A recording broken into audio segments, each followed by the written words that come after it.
Donald Trump says the deal to save a trade truce with China is done. Speaking to reporters on a trip to the theatre, he said the US was rocking on lots more agreements too. The president added he would be willing to extend the deadline for talks with other countries, but didn't think he'd have to. I don't think we're going to have that necessity.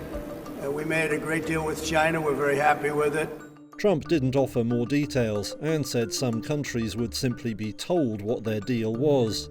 We're dealing with about 15 countries, but as you know, we have about 150 plus, and you can't do that. So we're going to be sending letters out in about a week and a half, 2 weeks.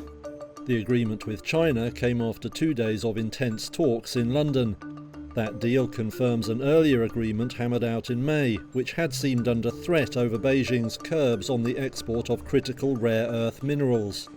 Those restrictions will now be lifted, with some US measures also eased.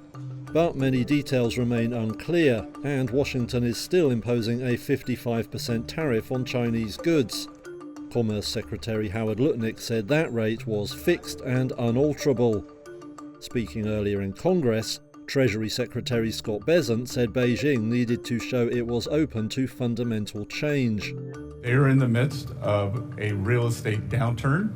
Some may cause a crisis, and they are trying to export their way out of it rather than take domestic measures such as increasing consumption, dealing with banking problems, or dealing with the real estate crisis. Bessent said the London deal did not mean Washington would lift curbs on the export of cutting-edge chips in return for the supply of rare earths. Market reaction to the agreement was muted, with many investors saying they wanted to see more detail.